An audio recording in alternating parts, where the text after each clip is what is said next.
नमस्कार मित्रों, मेरे channel history culture historiography and research methodology में आपका स्वागत है। आज की चर्चा का विषय है फ्रांस की क्रांति के कारण। बहुत सारे विद्यार्थी मुझसे कहते रहते हैं कि फ्रांस की क्रांति के कारण पर भी कुछ चर्चा आप करें।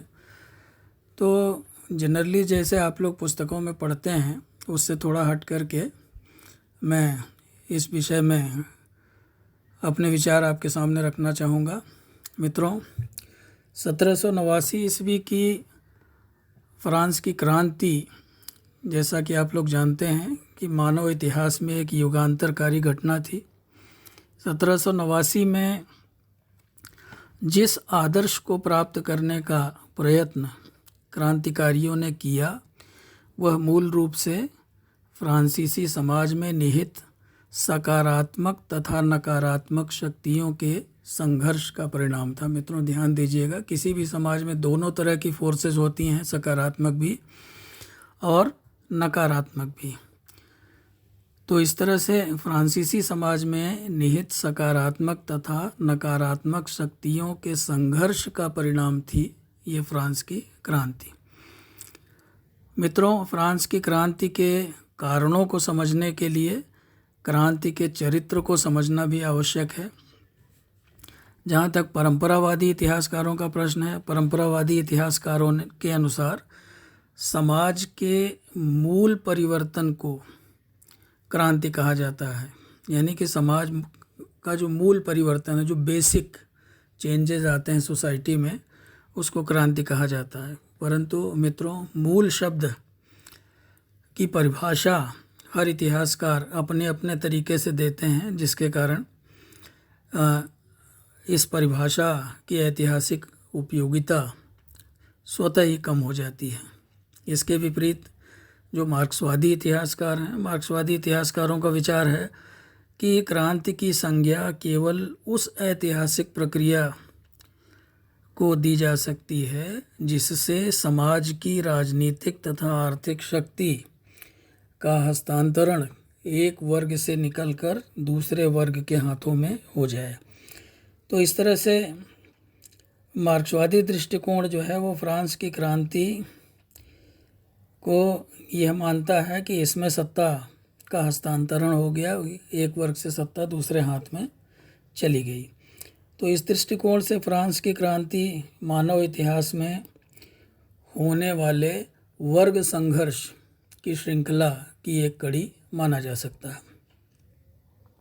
मित्रों, फ्रांस की क्रांति के कारणों पर दृष्टि डालने के लिए यह आवश्यक है कि हम 1789 के पहले फ्रांस की सामाजिक दशा क्या थी उस पर एक बार दृष्टि डालने का प्रयास करें। 1789 के पहले फ्रांस का समाज संकट के एक अद्भुत दौर से गुजर रहा था। वह व्यवस्था जो कि शताब्दियों तक फ्रांस को शक्ति प्रदान कर रही थी, अब वह व्यवस्था शक्तिहीन हो गई थी। ऐतिहासिक शक्तियों के परिवर्तन के कारण न केवल फ्रांसीसी लोगों की आवश्यकताएं बल्कि जीवन के प्रति दृष्टिकोण भी पूरी तरह से परिवर्तित हो गया था। अल्फ्रेड मेयर एक प्रसिद्ध इतिहासकार हैं, उनका ये कहना है कि फ्रांस में 3 प्रमुख बातें होती हैं। वो क्या क्या हैं? पहली तो पुरातन व्यवस्था का नारा, और दूसरा अव्यवस्था का दौर, और तीसरा पुनर्निर्माण।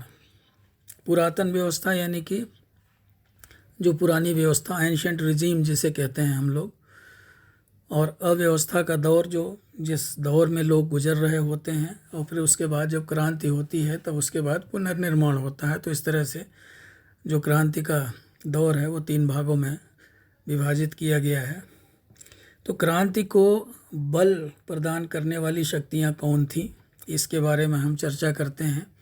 फ्रांस की क्रांति को समझने के लिए सर्वाधिक आवश्यक है कि उन शक्तियों को समझा जाए जिन्होंने परिवर्तनकारी शक्तियों को बल प्रदान किया और जो फ्रांस का वर्तमान समाज था उसको अंदर से खोखला कर दिया। मित्रों, इतिहासकार स्मिथ के अनुसार व्यक्ति निर्जीव पत्थर को तब तक नहीं फेंक सकता जब तक वह स्वयं फेंकने के लिए तैयार न हो। इसी प्रकार से कार्ल मार्क्स कहते हैं कि क्रांतियाँ बाह्य शक्तियों के कारण नहीं वरन व्यवस्था में अंतर्निहित विरोधों के कारण होती हैं। उन शक्तियों को जिन्होंने पुरातन व्यवस्था को दुर्बल बनाकर क्रांति को संभव बनाया, उन्हें हम नकारात्मक शक्तियों के रूप में देख सकते हैं। इससे पहले कि फ्रांस में क्रांति होती, यह आवश्यक था कि फ्रांस की पुरातन व्यवस्था का शरीर जर्जर होकर के परिवर्तन के लिए तैयार हो। जब तक कोई देश स्वयं परिवर्तन के लिए तैयारी नहीं कर लेता, जब तक वहाँ के लोग ये मान नहीं लेते हैं कि हाँ परिवर्तन की आवश्यकता है, तब तक परिवर्तन होना संभव नहीं होता है। पुरातन व्यवस्था का प्रमुख स्तंभ स्वयं शासक था, जो कि एक प्रकार से राज्य का पर्याय बन चुका था। मित्रों, आपने लुई 14वें का जो कथन है वो आपने सुना होगा, I am the state and my word is law, कि मैं ही राज्य हूँ। इस कथन से लुई 14वें की ताकत का, उसकी शक्ति का पता चलता था। यह उसकी शक्ति का द्योतक था, परंतु ऐतिहासिक दृष्टि से उसकी दुर्बलता का भी यह द्योतक था। जब राजा का अस्तित्व संस्थाओं पर नहीं बल्कि शक्ति पर आधारित हो जाता है तो स्वतः ही वह निर्बल हो जाता है, क्योंकि ताकत पर चलने वाला जो राज्य होता है वो तभी तक स्थिर रहता है जब तक ताकत बनी रहती है। जहाँ ताकत में कमी आई या कमज़ोरी आई, वहाँ वो ध्वस्त हो जाता है। तो डंडे से साम्राज्य नहीं चलाया जा सकता। राज्य चलाने के लिए कुछ संस्थाओं को अच्छी तरह से कार्य करना चाहिए, उनके ऊपर, उनके कार्य पर, उनकी क्षमता पे, उसके अधिकारियों की क्षमता पे राज्य चलता है, न कि ताकत पर चलता है।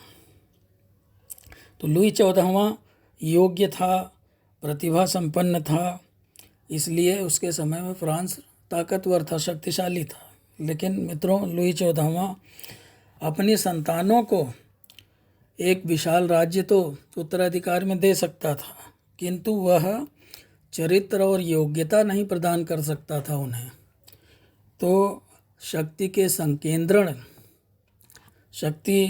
संकेंद्रण फ्रांस के लिए घातक सिद्ध होने लगा। यानी शक्ति का संकेंद्रण किसके पास हो रहा था? शासकों के पास। तो यह फ्रांस के लिए घातक सिद्ध होने लगा। इतने विशाल साम्राज्य का संचालन केवल एक योग्य व्यक्ति ही कर सकता था, जो कि लुई 15वां और लुई 16वां नहीं हो सकते थे। कमज़ोर शासकों पर अवलंबित फ्रांस का साम्राज्य और कमज़ोर होता गया। प्रशासन की धुरी अयोग्य शासक हो गए थे, जो कि बढ़ती हुई अव्यवस्था को रोकने में असमर्थ साबित हो रहे थे। कमज़ोर शासकों से उत्पन्न अराजकता तीव्रता के साथ प्रशासन के प्रत्येक क्षेत्र में दिखाई पड़ने लगी, प्रतिबिंबित होने लगी। प्रशासनिक अव्यवस्था की बात करें अगर हम, तो प्रशासनिक अव्यवस्था का प्रभाव स्वाभाविक था। सर्वाधिक प्रभाव देश की गरीब जनता पर पड़ा, गरीब लोगों पर अन्य वर्गों की तुलना में अधिक प्रभाव पड़ा। मूल राजनीति तथा न्यायिक अधिकारों से वंचित जो फ्रांस की साधारण जनता थी, फ्रांस के जो साधारण नागरिक थे, वो राज्य को केवल क्रांति करके ही परिवर्तित कर सकते थे। उनको कोई अधिकार नहीं था, आर्थिक अधिकार नहीं था, राजनीतिक अधिकार नहीं था, न्यायिक अधिकार नहीं था, कानूनों में समानता नहीं थी। अगर आप फ्रांस की क्रांति के नारों पर ध्यान दें तो उनका नारा क्या था? उनका नारा था इक्वलिटी, लिबर्टी एंड फ्रेटर्निटी। वो सबसे वंचित थे। तो ऐसी स्थिति में उनके सामने क्रांति ही एक रास्ता था। राजनीतिक संकेंद्रण के कारण न्याय की संभावनाएं शांतिपूर्ण मांग से संभव नहीं थी। फ्रांस का राजनीतिक समाज सामान्य इच्छा पर नहीं, हिंसा पर आधारित था। जिसका उन्मूलन भी केवल हिंसा के मार्ग से ही संभव था, ऐसा इतिहासकारों का मानना है। अगर सामाजिक अवस्था पर हम बात करें फ्रांस के इतिहासकार टोकवेल, जिनके पूर्वज क्रांति के शिकार भी हुए थे, टोकवेल का कहना है कि उनका ये कहना है कि सतह पर तो फ्रांस का समाज एक रूपता, एक आदर्श का उदाहरण था, परंतु यदि पूर्व क्रांतिकारी समाज का गहन अध्ययन किया जाए तो स्पष्ट हो जाता है कि फ्रांसीसी समाज भयंकर तनावों से ग्रस्त था। सैकड़ों छोटे छोटे आर्थिक व सांस्कृतिक खंडों में फ्रांस का समाज विभाजित था, जो आपस में सहयोग पर नहीं बल्कि बल पर आधारित था, ताकत पर आधारित था। सामान्य रूप से समाज का वर्गीकरण, जैसा कि आप लोगों ने अपनी पुस्तकों में पढ़ा ही होगा, 3 वर्गों में हुआ था। प्रथम वर्ग जो था वो पादरियों का वर्ग था, क्लर्जी जिसे आप कहते हैं, या पुजारियों का वर्ग कह लीजिए। परंतु यह वर्ग स्वयं धनी और निर्धन वर्गों में बंटा हुआ था, और इन दोनों वर्गों में यानी धनी पुजारियों में और गरीब पुजारियों में किसी भी प्रकार का प्रेम अथवा बंधुत्व की भावना नहीं थी। निर्धन धर्माधिकारी या पुजारी या पादरी, जो भी आप कह लीजिए, वो जनसाधारण से जुड़ा हुआ था।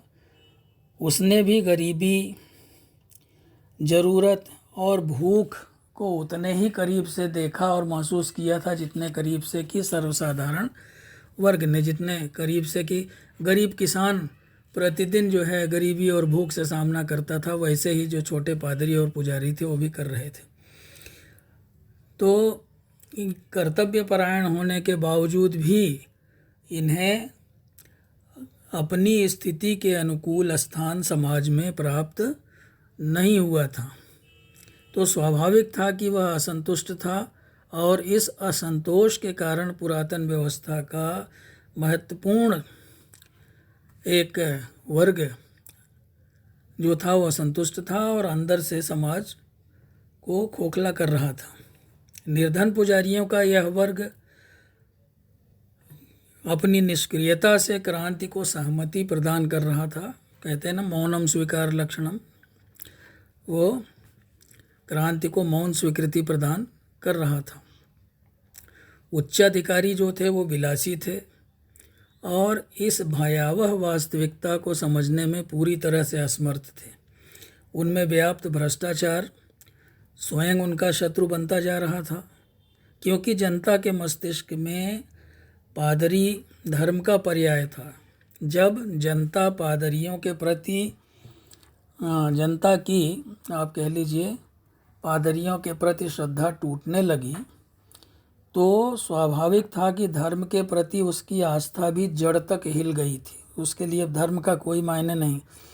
हमारे यहाँ भारत में स्वामी विवेकानंद कहते थे कि what is God to a hungry belly, कि भूखे व्यक्ति के लिए ईश्वर का कोई महत्व नहीं होता। तो इसी तरह से फ्रांस में इसका परिणाम यह हुआ कि समाज में नास्तिकता तथा देववाद एवं का अभ्युदय हुआ, और जो कि धीरे धीरे शासक तथा शोषण पर आधारित पुरातन व्यवस्था के प्रति लोगों में विद्रोह की भावना जगाने लगी, विद्रोह की प्रवृत्तियों को बढ़ाने लगी। हर व्यवस्था का एक दार्शनिक और सैद्धांतिक आधार होता है मित्रों। जिस क्षण यह आधार टूटता है उसी क्षण व्यवस्था का जीवन और यह व्यवस्था का जो जिसे आप कह लीजिए जीवन तत्व, वह भी खो जाता है। इसके उपरांत व्यवस्था केवल हिंसा के बल पर ही जीवित रह सकती है। बुद्धिवाद, देववाद, नास्तिकवाद एक प्रकार से पुरातन व्यवस्था को उसके दार्शनिक आधार से वंचित करके एक नए काल्पनिक समाज की आधारशिला रख रहे थे। पुरातन व्यवस्था जो तत्व खो रही थी, ध्यान दीजिएगा, पुरातन व्यवस्था जो तत्व खो रही थी, क्रांति उसे प्राप्त कर रही थी। जहाँ तक सामंत वर्ग का सवाल है मित्रों, यह समाज का दूसरा वर्ग था। यह वर्ग भी पादरी वर्ग की तरह छोटे और बड़े अनेक अंतहीन उपवर्गों में बंटा हुआ था।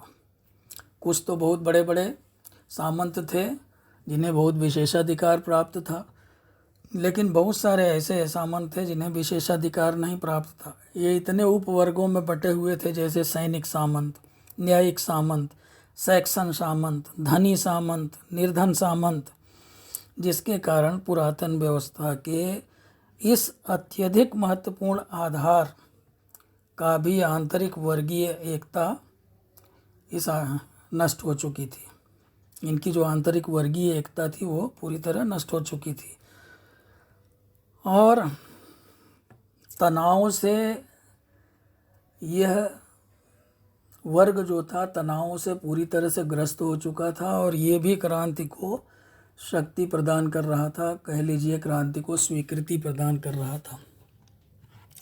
मित्रों, समाज का तीसरा वर्ग सर्वसाधारण वर्ग कहा जाता था। सर्वसाधारण जनता जो कि सामान्य रूप से 3 उपवर्गों में बंटी थी, जिसे आप कहते थे मध्यम वर्ग, कृषक वर्ग एवं श्रमिक वर्ग। जो सर्वसाधारण जनता थी फ्रांस की, मोटे तौर पे उसे हम 3 उपवर्गों में बांट सकते हैं, मध्यम वर्ग, कृषक वर्ग एवं श्रमिक वर्ग। यद्यपि इन तीनों में महत्वपूर्ण आर्थिक तथा सांस्कृतिक असमानताएं थीं, परंतु इसके बावजूद भी परिवर्तन और न्याय प्राप्त करने की आकांक्षा इन्हें एक सूत्र में बांध रही थी। सबकी अपनी अपनी आशाएं, आकांक्षाएं, महत्वाकांक्षाएं थी, लेकिन सभी परिवर्तन चाहते थे, इसलिए ये एकजुट हो रहे थे। जहां क्रांति विरोधी शक्तियां अपनी एकता खो रही थी या खो चुकी थी, वहीं क्रांतिकारी शक्तियां संगठित होती जा रही थी फ्रांस में। मध्यम वर्ग समृद्ध था परंतु असंतुष्ट था। क्यों? क्योंकि समाज का आधार जब पूंजीवादी व्यवस्था हो चुकी थी, तो ऐसी स्थिति में मध्यम वर्ग की इच्छाएं और अपेक्षाएं जो थी वो पूरी नहीं हो पा रही थी, तो इसलिए वो असंतुष्ट था। परंतु उसके अनुरूप सामाजिक संरचना में कोई परिवर्तन नहीं हुआ मध्यम वर्ग के अनुरूप। यह एक ऐतिहासिक सत्य है कि समाज का संगठन सामान्यतः अर्थव्यवस्था के आधार पर होता है, और भौतिक समाज की भी यही विशेषता होती है। एक स्थिर समाज वही समाज होता है जिसमें सामाजिक तथा आर्थिक व्यवस्था में सामंजस्य हो, अथवा समाज या अन्यथा समाज अस्थिर हो जाता है। यदि इस अस्थिरता का अंत उद्भव विकासात्मक व शांतिपूर्ण ढंग से न किया जाए, तो क्रांति ही एकमात्र विकल्प बचता है। तो मित्रों, इस असंतुलन को भंग करने का फ्रांस में जो परंपरागत वर्ग था वह किसी तरह से तैयार नहीं था। एक तरह से जो परंपरागत वर्ग था वो अपने अधिकारों का त्याग नहीं करना चाहता था, जो उच्च वर्ग के लोग थे। शांतिपूर्वक समाज को पुनर्व्यवस्थित करने के लिए यह आवश्यक था कि सबको न्याय मिले, सबको बराबर का अधिकार मिले, लेकिन ऐसा हुआ नहीं। तो ऐसी स्थिति में क्रांति ही न्याय का एकमात्र साधन थी। मध्यम वर्ग के दृष्टिकोण से अगर देखा जाए तो वाणिज्यवाद इस असंतुष्ट समाज का एक बड़ा स्पष्ट प्रतीक था, जो कि अपनी ऐतिहासिक उपयोगिता खो चुका था, फिर भी जिसका अंत नहीं किया गया था। फ्रांस का किसान अन्य देशों की तुलना में संपन्न था, ऐसा इतिहासकार, फ्रांस के ही इतिहासकार अभी मैंने चर्चा की, तोकविले का मानना है। उनका कहना है कि सर्फ व्यवस्था प्रायः समाप्त हो चुकी थी। देश की 33% भूमि पर इनका अधिकार था, यानी किसानों का अधिकार था, एवं इसी वजह से तोकवेल ने फ्रांसीसी कृषकों को समृद्ध कहा। तोकवेल के अनुसार फ्रांस के किसानों ने क्रांति निर्धनता के कारण नहीं अपितु समृद्धि के कारण की थी। इनका अलग ही तर्क है। इनका ये कहना है कि निर्धन व्यक्ति अपने जीवन की मूलभूत आवश्यकताओं की पूर्ति में लगा रहता है और वह क्रांति नहीं कर सकता है। क्रांतिकारी परिवर्तन समाज में तब होते हैं जबकि स्थिति सुधर रही हो, पर यह एक अद्भुत स्थिति है। मित्रों, टोकवेल इस प्रकार से यह सिद्ध करने का प्रयास करते हैं कि क्रांति का आक्रोश सर्वाधिक उन प्रदेशों में रहा जहां अन्य प्रदेशों की अपेक्षा अधिक समृद्धि थी। इसके विपरीत मिराबो, जो कि एक फ्रांसीसी इतिहासकार हैं, उनका ये कहना है कि यह कहना कि फ्रांस में समृद्धि थी पूर्णतया असत्य है, यानी कि वो तोकवेल के विचारों का खंडन करते हैं। उनके अनुसार फ्रांस का किसान पूर्णतया शोषित था। अनेक तरह के करों से, जैसे ताइल, कोर्बिये, बेक्तिये तथा अन्य अनेक कर थे जिनसे कि फ्रांसीसी किसान दबा हुआ था। चर्च वाले अलग से कर लगाते थे, राजा का कर अलग होता था, बिचौलिए अलग से उनसे छीना झपटी करते रहते थे जो सामंतों के बिचौलिए थे। तो इस तरह से उच्च वर्ग अपनी ऐतिहासिक उपयोगिता खो चुका था, विशेषाधिकारों का दुरुपयोग करता था वह, और किसानों के साथ अत्याचार करता था। किसान अपनी आय का 80% कर के रूप में सरकार को दे देता था। तो इसके लिए बहुत हद तक लुई 14वां और उसका वित्त मंत्री रिशलू जिम्मेदार थे। उनको दोषी ठहराया जा सकता है इसके लिए, क्योंकि उन्होंने शासक की शक्ति में वृद्धि करने के लिए फ्रांसीसी सामंतवाद में परिवर्तन किए, सामंतों की ताकत में इजाफा किया, वृद्धि की, लेकिन मूल जो सामाजिक, आर्थिक अथवा रचनात्मक परिवर्तन करना चाहिए था फ्रांसीसी समाज में, वो ये नहीं कर पाए। उन्होंने ये नहीं किया। सामंतों और किसानों को इन्होंने पृथक कर दिया, अलग कर दिया। पहले क्या होता था, सामंतों और किसानों के बीच में आपस में कुछ अच्छे संबंध होते थे। ज़रूरत पड़ने पर सामंत किसानों की मदद करता था और उनको अपना मानता था। वो जानता था कि इन्हीं किसानों की वजह से उसका ठाट बाट है। लेकिन लुई 14वें और रिशलू ने सामंतों को किसानों से पृथक करके सहयोग का जो एकमात्र बंधन था उसे भी तोड़ दिया। अतः अब सामंत जनता के साथ रहकर उनके सुख दुख को नहीं समझ सकते थे। जनता एवं सामंत के बीच एकमात्र सूत्र जो था वो बिचौलिया आप कह लीजिए, या वो लोभी कर्मचारी होते थे जो कि निर्धारित दरों से अधिक कर एकत्रित करके सामंतों के कृपा पात्र बने रहने का प्रयास करते थे और अपनी रोटियां भी अलग सेकते थे। बेरोजगारी बड़ी तेज़ी से बढ़ रही थी। 1774 ईस्वी में विस्तार के युग के बाद मंदी आई, नए नए कारखाने बंद होने लगे। 1785 के बाद 4 साल तक निरंतर अकाल पड़ा, बार बार अकाल पड़ते रहे। ऐसी स्थिति में न्याय तथा अधिकारों को केवल लड़कर ही प्राप्त किया जा सकता था। एक विद्वान के अनुसार वो सही बात लिखते हैं कि 1 या 2 वर्ष का संकट जनता सरकार को दोषी ठहराकर स्वीकार कर लेती है, परंतु जब संकट 15 वर्ष का होता है तो केवल सरकार को ही नहीं बल्कि समस्त व्यवस्था को ही दोषी ठहराने लगते हैं। तो इस तरह से मित्रों आप देख सकते हैं कि जो वहाँ का कृषक वर्ग था वो पूरी तरह से परेशान था, और भी जो वर्ग थे सबके बारे में हमने बातचीत की। अब हम थोड़ी बातचीत करते हैं विचारकों के बारे में, या जिसे आप कहते हैं बौद्धिक क्रांति। इसके बारे में बहुत कुछ कहा जाता है, तो थोड़ा इसका भी परीक्षण कर लिया जाए। तो मित्रों, इस प्रकार समाज के, या इस प्रकार के समाज में, जैसे कि फ्रांस का समाज था, निहित तनावों, विरोधों और वैमनस्य का स्वाभाविक प्रतिबिंब तत्कालीन साहित्य था। जो तत्कालीन साहित्य था फ्रांस का, उसमें जो है कहते हैं साहित्य समाज का दर्पण है, तो फ्रांसीसी समाज उसमें प्रतिबिंबित होता था।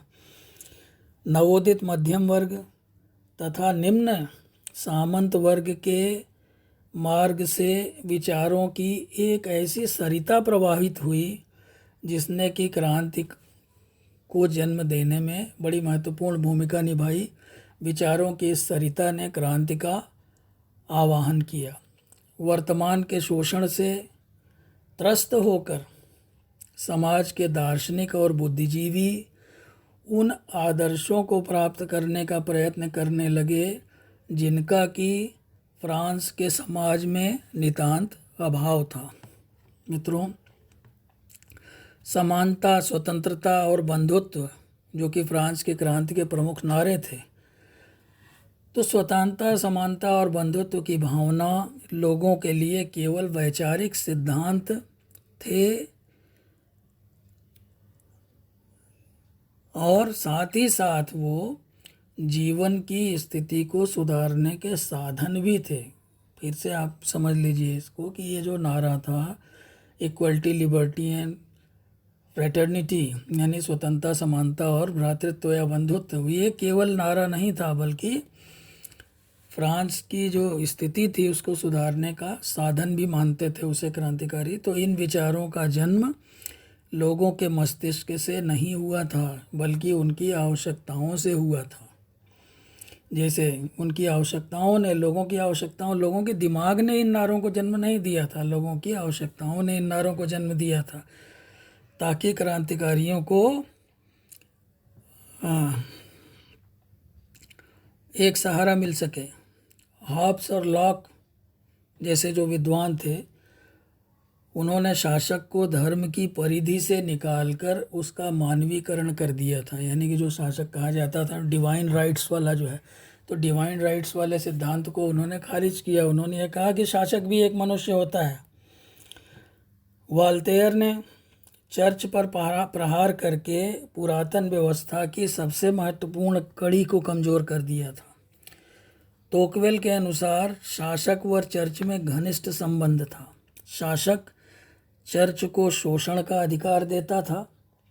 जो बड़े बड़े क्लर्जी, बड़े बड़े पादरी थे वो शोषण करते थे, उनको ये अधिकार कौन देता था? शासक।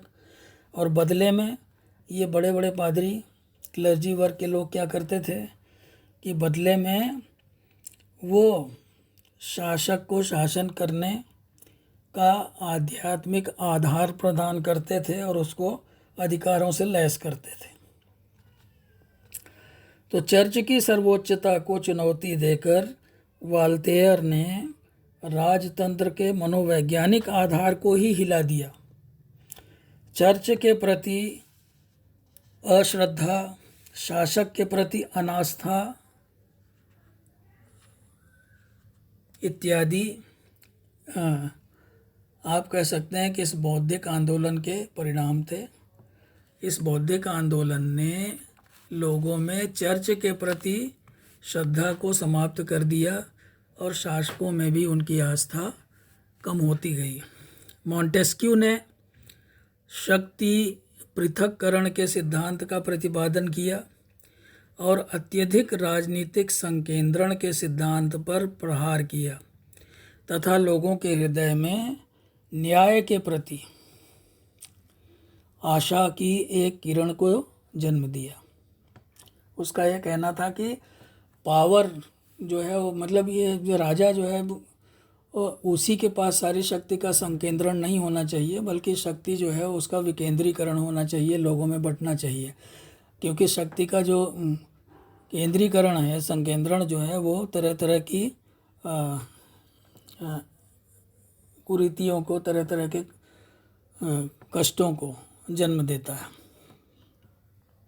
तो इस तरह अन्याय को जन्म देता है, क्योंकि जब ताकत आ जाती है तो ताकत के साथ अहंकार भी आ जाता है शासक के पास। तो अर्थशास्त्रियों ने आर्थिक उदारवाद के सिद्धांत को प्रतिपादित न करके उन सिद्धांतों को चुनौती दी जिन पर पूर्व आधुनिक अथवा पूंजीवादी समाज आधारित था। तो इन सभी दार्शनिकों ने मानव विवेक को सृष्टि का आधार बनाकर श्रद्धा पर आधारित समाज को तोड़ दिया। अब यहाँ आप देखिए, बहुत बड़ी बात है, जो फ्रांस के जो दार्शनिक थे उन्होंने ये कहा कि आखिर मनुष्य का विवेक भी कुछ होता है। हर चीज़ हम केवल श्रद्धा के अनुसार करें कि हाँ कि ईश्वर ये चाहता है, ईश्वर वो चाहता है, तो फिर वहाँ गड़बड़ी होगी, गलती होगी। तो इसलिए ये आवश्यक है कि आवश्यकता पड़ने पर अपने विवेक का उपयोग किया जाए। तो इन बौद्धिक व्यक्तियों ने, वोल्टेयर, मॉन्टेस्क्यू, रूसो, जिसने सामाजिक समझौते के सिद्धांत का प्रतिपादन किया, उसने ये कहा कि मनुष्य हर जगह स्वतंत्र, मनुष्य जो है स्वतंत्र पैदा होता है, लेकिन वह हर जगह जंजीरों में जकड़ा रहता है। Man is born free but he is everywhere in chains. तो इस तरह से डेकार्ट, न्यूटन तथा विश्व के रचनाकारों का योगदान भी इस दिशा में था। अमेरिकन क्रांति की सफलता फ्रांस की क्रांति का कारण तो नहीं कहा जा सकता, परंतु यह अवश्य कहा जा सकता है कि फ्रांस की जनता ने इससे प्रेरणा अवश्य प्राप्त की, क्योंकि अमेरिका में बहुत कुछ हो रहा था। फ्रांस भी जो है वो, उसने अमेरिका को अपना उपनिवेश बनाया हुआ था, तो वहाँ की जो घटनाएं थी, वहाँ से जो विचार छन छन के फ्रांस में आ रहे थे, उन्होंने भी निश्चित रूप से फ्रांस के क्रांतिकारियों को प्रभावित किया। तो मित्रों, तो इतिहासकारों में क्रांति के कारणों को लेकर लंबे समय से विवाद चल रहा है। जहाँ तक क्रांति के कारणों का सवाल है, एक तरफ सभी इतिहासकार दार्शनिकों को ही क्रांति का कारण मानते हैं, तो दूसरी तरफ कुछ इतिहासकार ऐसे भी हैं जिनका कहना है, जैसे डेविड थॉमसन है, इनका कहना है कि क्रांतिकारी स्थिति में दार्शनिकों की कोई भूमिका नहीं थी। दोनों ही पक्ष अतिशयोक्तियों से ग्रस्त हैं। समाज में क्रांति का जन्म सामाजिक, आर्थिक और बौद्धिक शक्तियों की क्रिया प्रतिक्रिया से होता है। सामाजिक आर्थिक असंतोष विचारों के अभाव में केवल एक छोटे मोटे विद्रोह को जन्म दे सकते हैं, क्रांति को नहीं। क्रांति करने के लिए ये आवश्यक है कि उसका एक वैचारिक धरातल हो और वैचारिक नेतृत्व प्रदान करने वाले लोग हों, क्योंकि कोई भी क्रांति जो होती है धरातल पर आने से पहले मस्तिष्क में होती है, दिमाग में होती है। और तो जो दार्शनिक होते हैं, जो बौद्धिक वर्ग के लोग होते हैं, उसको एक बौद्धिक आधार प्रदान करते हैं, उसको नेतृत्व प्रदान करते हैं। आप कहीं भी देख लीजिए, इटली का एकीकरण हुआ, तो इटली के एकीकरण में वो ठीक है कि वहाँ पे कैबूर गैरीबाल्डी ने किया, लेकिन उसको एक मजबूत जो बौद्धिक आधार प्रदान किया वो मैजिनी ने प्रदान किया। कहीं भी आप किसी भी देश में आप देख लीजिए, रूस में देख लीजिए, अमेरिका में देख लीजिए, तो हर जगह जो है वो क्रांति का जो आधार है, वो आधार तैयार करने में बौद्धिक वर्ग की भूमिका बहुत महत्वपूर्ण रही है। तो इस तरह से जो है सामाजिक आर्थिक असंतोष विचारों के अभाव में केवल विद्रोह हो सकते हैं, वो क्रांति नहीं हो सकते। क्रांति मात्र संहारक ही नहीं होती है, क्रांति सृजनात्मक होती है और क्रांति निर्माणात्मक भी होती है। तो क्रांति को इस रूप में देखने की आवश्यकता है कि क्रांति केवल संहारक नहीं होती है, क्रांति सृजन को जन्म देता है, क्रांति जो है निर्माण को भी जन्म देता है। और जब तक विद्रोह का उद्देश्य एक काल्पनिक अथवा वैकल्पिक समाज को प्राप्त करना हो, तब तक इसे क्रांति की संज्ञा नहीं दी जा सकती है। इसके विपरीत मात्र विचार सामाजिक आर्थिक पृष्ठभूमि के अभाव में क्रांति का कारण नहीं बन सकते। कार्ल मार्क्स के अनुसार वो कहता है कि मनुष्य की चेतना इसके सामाजिक अस्तित्व से निर्धारित होती है। मनुष्य की चेतना इसके सामाजिक अस्तित्व से निर्धारित होती है। सही बात है, जैसे हम जिस परिस्थितियों में रहे हैं, जिन परिस्थितियों में हमारा पालन पोषण रहा है, जैसा हमारा परिवेश होता है, वैसे ही हमारी अपनी मानसिक चेतना होती है। यह कथन भी वैसे एक पक्षीय है, क्योंकि भाव क्रिया व प्रतिक्रिया चेतना तथा वातावरण से प्रभावित होती रहती है। दोनों का ही अपना स्थान है, यद्यपि इनके तुलनात्मक योगदान का कोई अर्थमेटिकल गणना नहीं की जा सकती। तो मित्रों, फ्रांस की क्रांति इस प्रकार से पुरातन व्यवस्था को कमज़ोर करने तथा परिवर्तन की शक्तियों को दुर्बल बनाने वाली शक्तियों के कारण हुई, क्योंकि इसका विकास कई कारणों से हुआ था। इसलिए किसी एक कारण को अन्य कारण की तुलना में अधिक महत्व नहीं दिया जा सकता है। हर वर्ग कुछ महत्वाकांक्षाओं, कुछ सिद्धांतों तथा कुछ स्वार्थों को लेकर क्रांति में आया था। सबकी अपनी अपनी कुछ आकांक्षाएं, इच्छाएं, अपेक्षाएं, महत्वाकांक्षाएं थी।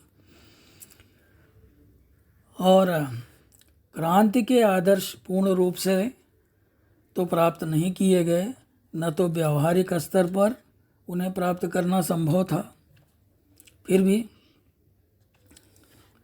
फ्रांस की क्रांति इस अधूरी क्रांति को पूरा करने के लिए एक लंबे संघर्ष की शुरुआत थी। अमेरिकन इतिहासकारों ने इसे अधूरी क्रांति कहा है तथा मार्क्सवादियों ने मध्यम वर्गीय लोकतांत्रिक क्रांति। परंतु ऐतिहासिक दृष्टि से देखा जाए तो यह स्पष्ट हो जाता है कि फ्रांस की क्रांति उस युग की सर्वाधिक प्रगतिशील शक्तियों के कारण हुई थी और उसका अधूरापन संभवतः इस कारण संभव हुआ कि आदर्शों तथा वास्तविकता में कभी भी सामंजस्य स्थापित नहीं किया जा सकता है। मित्रों, फ्रांस की क्रांति विश्व इतिहास की एक बहुत बड़ी घटना थी और इस क्रांति ने आगे चल कर के, अगर आप ये देखें तो केवल यूरोप ही नहीं बल्कि विश्व के इतिहास की जो दशा थी और दिशा थी उसको निर्धारित करने में बड़ी महत्वपूर्ण भूमिका निभाई। फ्रांस की क्रांति एक प्रेरणा के रूप में सामने आई। आगे चल कर के आप देखते हैं पूरे यूरोप में जो एक तो परंपरावादी रूढ़िवादी वर्ग के लोग थे जो स्टेटस को मेंटेन रखना चाहते थे, दूसरी तरफ जो थे वो प्रतिक्रियावादी थे जो ये चाहते थे कि यूरोप में परिवर्तन हो। आगे चल के आप देखते हैं 1830 में, 1848 में क्रांतियाँ हुई। धीरे धीरे यूरोप जो है वो राजतंत्र से वो कॉन्स्टिट्यूशनल मोनार्की या जिसे आप कहते हैं कि संवैधानिक राजतंत्र की ओर आगे बढ़ा और धीरे धीरे बहुत सारे देशों में लोकतांत्रिक व्यवस्थाएं भी आईं। भारत जैसे देशों पर भी इसका असर पड़ा।